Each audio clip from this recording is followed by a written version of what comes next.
मतलब शाहीन ने सम्राट को मारने की कोशिश की?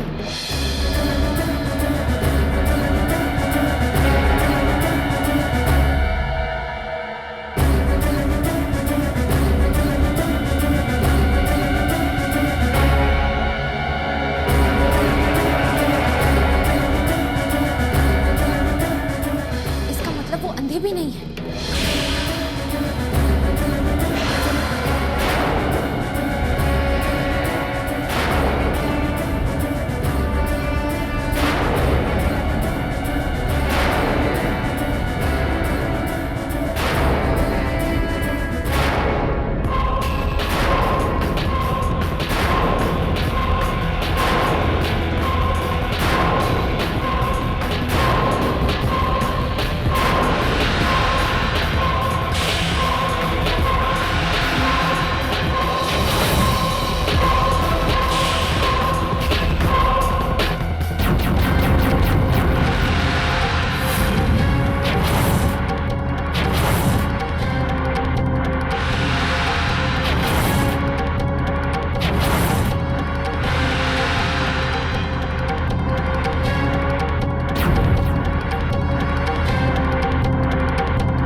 हिंदुस्तानी की किस्मत में,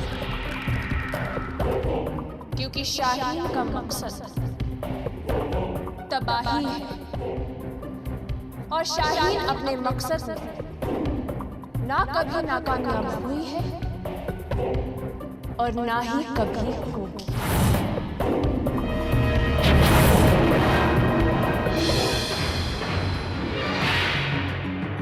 कैप्टन, एक परिंदे ने रात को परवाज करने की कोशिश की। मैंने उसके पर काट दिए। अब वो अपनी आखिरी सांसें गिन रहा है। वो तो बेवकूफ है, कातिल को ही निगहबान बनाए बैठे हैं। अब तो खुदा भी उन्हें नहीं बचा सकता। अब हमें उससे हर हाल में बचना होगा। अंधेपन का नाटक करके वो हमारे बारे में बहुत कुछ जान चुकी है और उसे अंधा समझकर हमने न जाने कितनी गलतियां कर दी। बाजी तो मैं तभी जीत गई थी जब मैंने समीरा को वायरलेस पर बात करते देखा।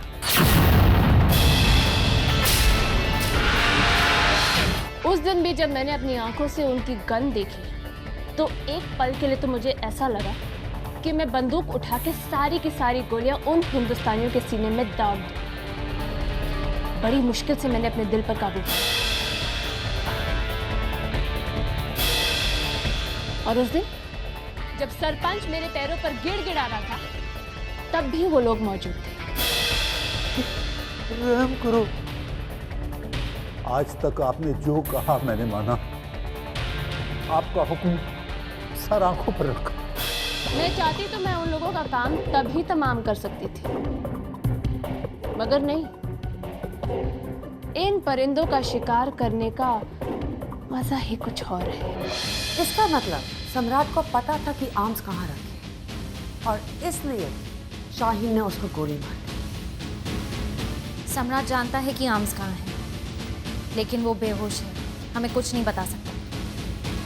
और जब तक उसे होश आएगा शाहीन आर्म्स कहीं और ट्रांसफर कर देगी।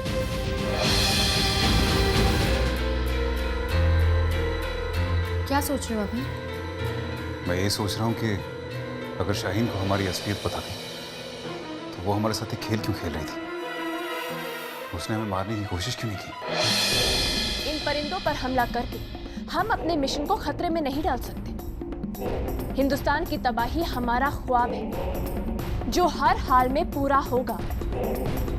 इन परिंदों पर हमला तो जरूर होगा, मगर उस खास दिन पर।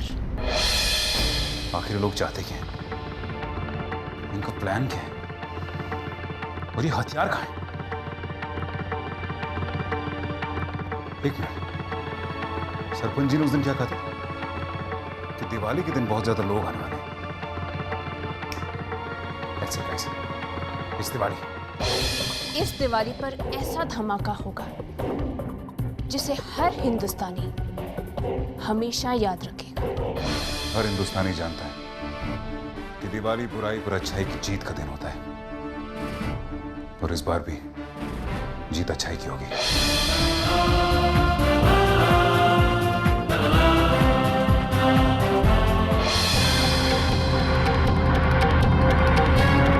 डॉक्टर मलिक, सम्राट की हालत बहुत ही सीरियस है। उसे हम ना तो कहीं शिफ्ट कर सकते हैं और ना ही हमारे पास उतना टाइम है, लेकिन उसका जल्दी होश में आना बहुत जरूरी है डॉक्टर। चिंता की कोई बात नहीं मिस्टर ली, उसके शरीर से गोली निकल चुकी है। सर, जिन्होंने सम्राट को मारा है हम उन्हें जानते हैं, फिर हम उन पर अटैक क्यों नहीं कर रहे हैं?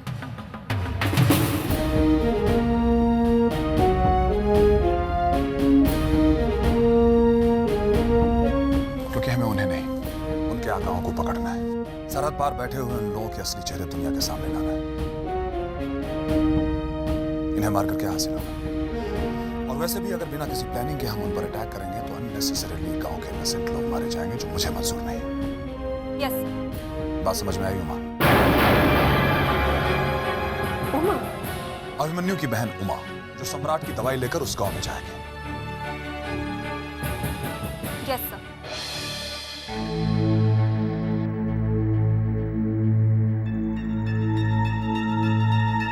क्यों बुलाया मुझे?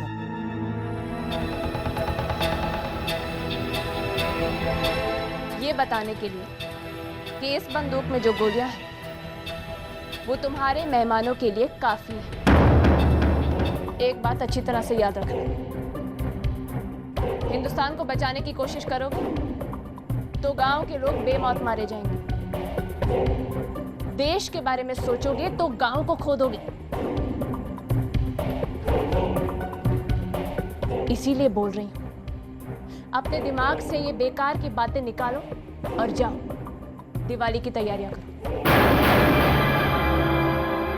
गलती हो गई मुझसे, बहुत बड़ी गलती हो गई। मैं ना समझ इतना भी नहीं समझ पाया कि देश है तो गांव है,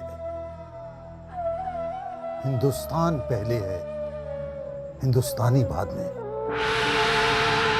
अपने गांव के कुछ लोगों की सांसों के लिए मैंने तुम लोगों का साथ दिया। अपने गांव को बचाने के लिए मैंने अपने देश से गद्दारी की। मुझे अपने आप पर शर्म आ रही है।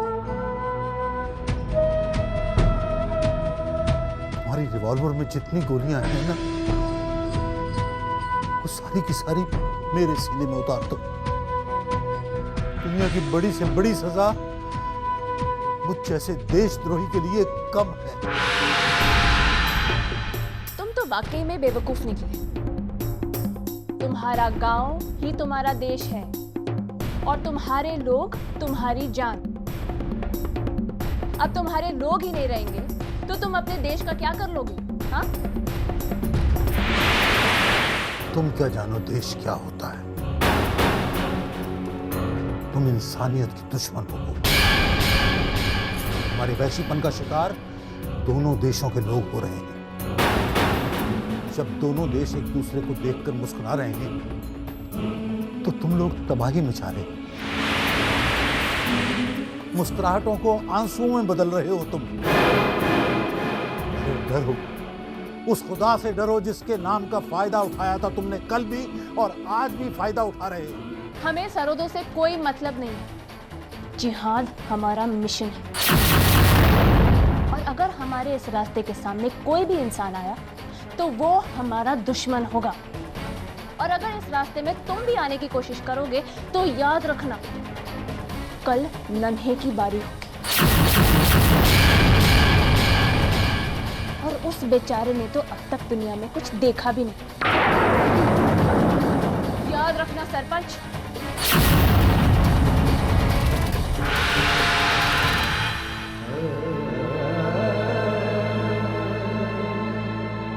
है मेरे खुदा,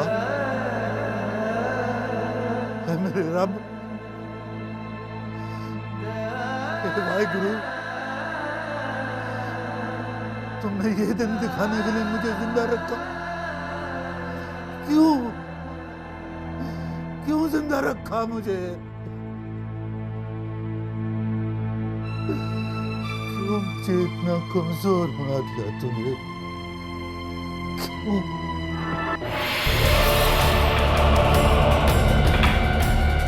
उस रात सम्राट हमें जख्मी यहीं मिला था। देखता हूं कहीं कोई सुराग मिल जाए जिससे पता चले कि ये हथियार आखिर है कहां।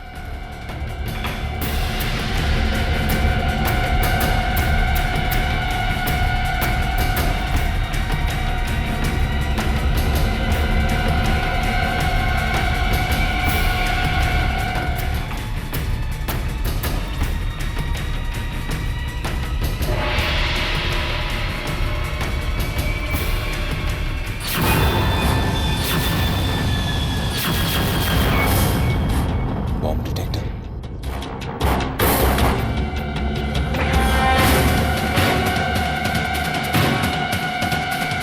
ओह नो, ये तो टूटा हुआ है।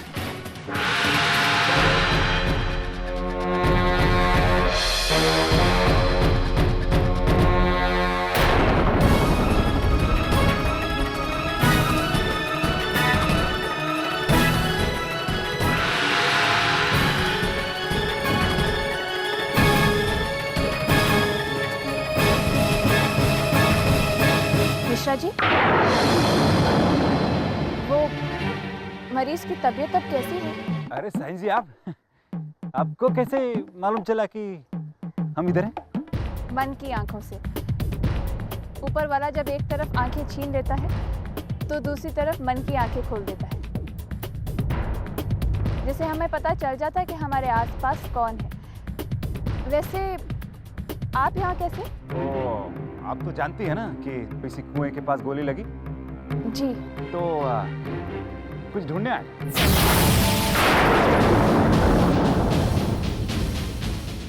कातिल या सबूत? और कैसी बात करें साईं जी, हम कोई पुलिस थोड़ी हैं जो ये सब करेंगे। उसका फर्ज गिर गया था तो हम ढूंढने आए थे। अब मदद कर दीजिएगा। जी, मैं कैसे? अपने मन की आंखों से ढूंढेंगी तो जरूर मिल जाएगा।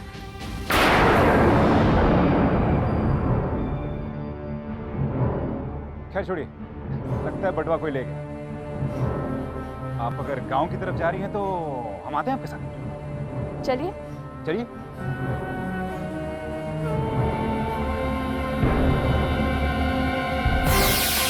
वैसे आपको क्या लगता है गोली किसने चलाई होगी?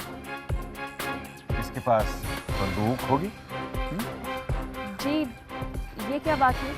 अब देखिए ना साईं जी, मेरे जैसे या आपके जैसे इंसान के पास तो हथियार होंगे नहीं ना। तो हथियार किसके पास होते हैं? आतंकवादियों के पास। देखिए ना, आतंकवादी आजकल कुछ भी करते हैं, किसी को भी मारते हैं, देश को बर्बाद करते हैं। लेकिन आपको ऐसा नहीं लगता है कि कोई भी हरकत करने के लिए कोई ना कोई वजह जरूर होती है? साईं जी, वजह तो हर चीज के पीछे होती है, लेकिन इसका मतलब ये थोड़ी कि वो लोग किसी के भी जिंदगी का फैसला खुद कर लें। मगर जब दूर दूर तक इंसाफ की उम्मीद नजर नहीं आती तो कई बार इंसान को खुद ही फैसले करने पड़ते हैं। वैसे नाइंसाफी तो आपके साथ भी हुई। जी? अभी देखिए ना, कुदरत ने आपको आंखें नहीं दी, तो इसका मतलब ये तो नहीं कि आप सारी दुनिया की आंखें छीन लें। नहीं, ये आप कैसी बातें कर रहे हैं? तो फिर बताइए, उन लोगों को किसने हक दिया है? बस सब नजरिए का फर्क है। खैर, जाने दीजिए, ये सब उनकी बातें हैं, इनमें हम क्यों पड़े? सही बात है, लेकिन अफसोस एक बात है, ये सारे बुज़दिल लोग ना सामने से वार कभी नहीं करते। अच्छी बात।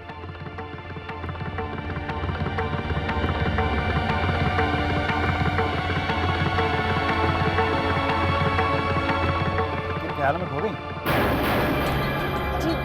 जी नहीं, मैं तो बस यही सोच रही थी कि कहीं आगे जाकर हमें कोई खतरा तो नहीं। लेकिन अगर आप हमारे साथ हैं तो फिर हमें डरने की क्या जरूरत है? जाहिर सी बात है, मैं हूं ना। चलिए।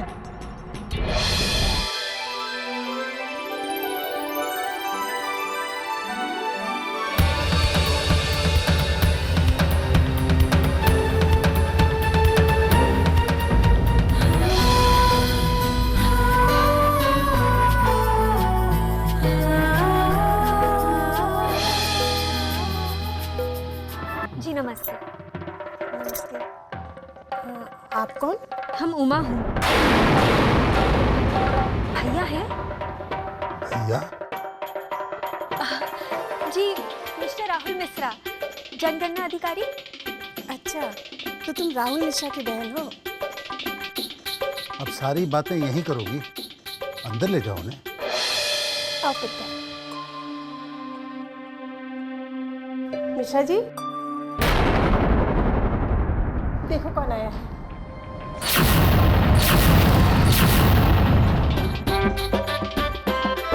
वीर सर ने तन्वी को भेज तो दिया है, लेकिन अब इसे मैं क्या कहकर बुलाऊंगा? भैया अपनी उमा को छोड़कर यहाँ क्यों चले आए? वो क्या है ना कि सरकारी काम ही ऐसा है कि जब तक खत्म नहीं होगा तो छोड़ के कैसे जा सकते है ना? अगली सिर्फ भैया के साथ बात करेगी कि भाभी का हाल भी पूछेगी? भाभी, कैसी हैं आप?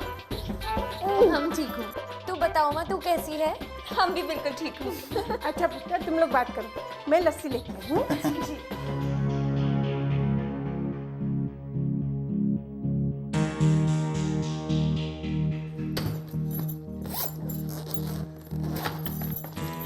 इससे पहले कि वो वापस आए, तुम सम्राट को इंजेक्शन लगा दो। या।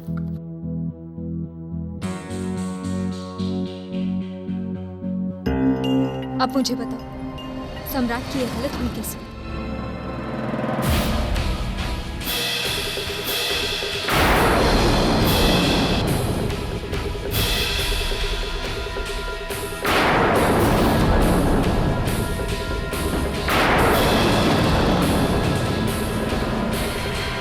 इन्हें कल रात को कुएं के यहाँ पर गोली लगी, जो कुछ 2 किलोमीटर की दूरी पर है। इन्हें वहाँ से लाते लाते काफ़ी देर हो गई, जिसकी वजह से इनका खून काफ़ी बह गया है।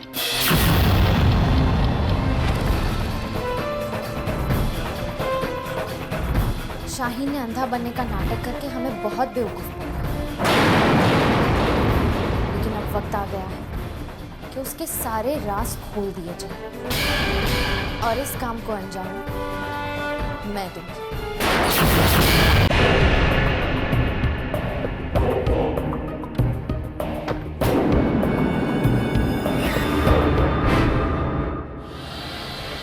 ये क्या शाहीन, दूसरों के घर में आप बेखौफ घूमती हैं, अपने ही घर में गिर गई?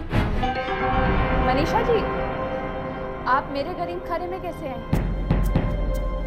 वो करण जी की दवा खत्म हो गई, सोचा हम खुद ही आकर ले लेते हैं। अच्छा किया। उन्हें होश आया? जी नहीं। आप फिक्र मत कीजिए, मैं उनकी दवाई ले आती हूँ।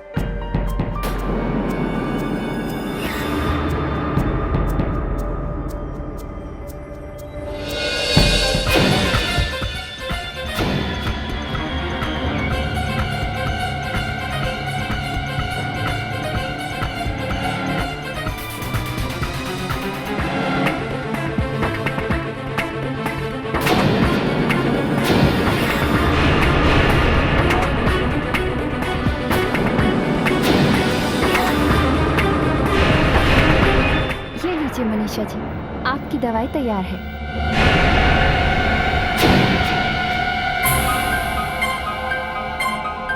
जी धन्यवाद। दवा तो आपने दे दी, अब उनके लिए दुआ भी कीजिए। ज़रूर।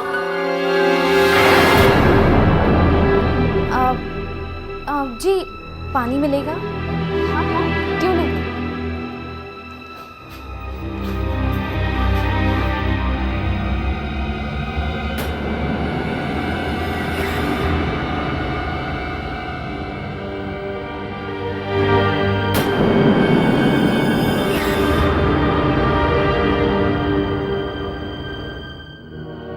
जी धन्यवाद।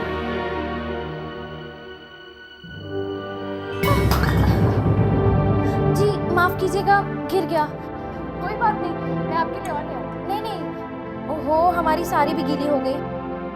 अब हम वापस कैसे जाऊंगी? हाँ वो हम वो दुपट्टा ले लेंगे। जी वो